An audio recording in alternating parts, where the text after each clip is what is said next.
అబ్దుల్ కలాం అంబేద్కర్ నుండి అబ్దుల్ కలాం మహనీయులు చేసింది సర్కారు బడేరా, మహనీయులు చేసింది సర్కారు బడేరా.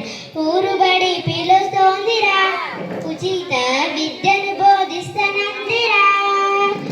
చదువుకునే పుస్తకం ఒంటి మీద యూనిఫామ్, చదువుకునే పుస్తకం ఒంటి మీద యూనిఫామ్. మధ్యాహ్నం భోజనం ఆహానికి పానీయం, మధ్యాహ్నం భోజనం ఆహానికి పానీయం.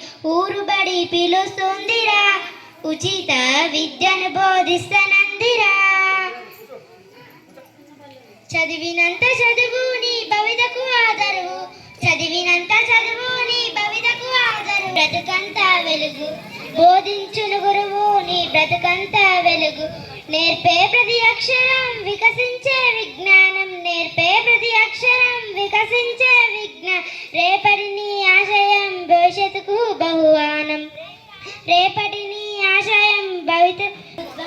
ఆంగ్ల విద్య విధానం అందించే ప్రభుత్వం. Thank you.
అందరి తరఫున ఇంతకుముందుకే హెచ్ఎం గారికి సన్మానం చేయడం జరిగింది. ఆ విషయం మళ్ళీ గుర్తు చేస్తున్నాం మీకు. ఇటువంటి టీచర్ దొరకడం మన నూకపల్లి ప్రజలు అదృష్టం. రెండోది ఎంతో మంది ఎన్నో రంగాలలో ముందుకు. పోలీస్ ఆఫీసర్ అవుతారు, వాళ్ళు టీచర్ అవుతారు, వాళ్ళు ఇంకోటి అవుతారు, వాళ్ళు సర్పంచ్ అవుతారు. ఏవో మనకి ఏ బాధ్యత అయితే అప్పయిపోయారో ఆ బాధ్యతను నిర్వర్తించగలిగినప్పుడే మనం దానికి న్యాయం చేయగలుగుతాం. ఆయన టీచర్ అయింది, ఇంకా మిగతా వాళ్ళు నేను వేరే రకంగా ఉద్దేశించి మాట్లాడతాను. వాళ్ళు కూడా ఇటువంటి టీచర్లు చూసి ఇంకా చాలా మంది టీచర్లు ఈ మండలాల్లో కానీ జిల్లాలో కానీ హరికృష్ణ సార్ను చూసి తన పనితనం కానీ తనకున్న ఆలోచన విధానం కానీ ఈ ప్రతి ఒక్కరికి అందితే ఈ గవర్నమెంట్ స్కూల్ అనేది ఇంత స్టూడెంట్స్ సంఖ్య తగ్గిపోదు.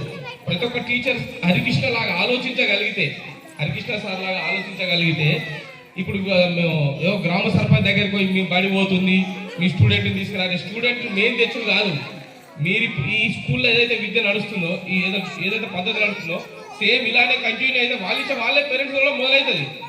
ఏదో సర్పంచ్లో వార్డు నంబర్లు ఇంటింటికి 5 తెచ్చుడు మళ్ళీ నేను గర్భపాటి తీసుకున్నాను చెప్పు చాలా అది నా వంతుగా నేను చేసిన. ఇప్పుడు మీరు చేయాల్సింది ఎవరైతే ఇప్పుడున్న ఉపాధ్యాయులు కానీ సునీత మేడం కానీ లేకపోతే విజయ్ కానీ ఆమె కూడా చదువుకున్నదే. ప్రతి ఒక్కరు కష్టపడి పిల్లలు వచ్చిరా పోయిరా కాదు, వాళ్ళకు స్టడీతో పాటు డిసిప్లిన్ స్కిల్స్. ఇప్పుడు సునీత మేడం డాన్సర్ కూడా మన మర్చిపోయిన అదృష్టవశాత్తు మేడం దగ్గర డాన్స్ కూడా బాగా నేర్పించగలుగుతుంది. కాబట్టి పిల్లలను చూసి వేరే వాళ్ళు స్కూల్కి పంపేటట్టు వేరే పేరెంట్స్ ఎవరైతే ఉన్నారో వాళ్ళు కూడా ఈ పిల్లలను చూసి ఈ స్కూల్లో జాయిన్ చేసేటట్టు చేయాలి. ఏదో సర్పంచ్ ఇంటికాడ కూర్చొని పంపిరు అని చెప్పడం కాదు. మిగతా ఓకే, అందరికీ మళ్ళొకసారి స్వతంత్ర దినోత్సవ శుభాకాంక్షలు. ఇవాళ చాలా లేట్ అయిపోయింది. Okay, thank you.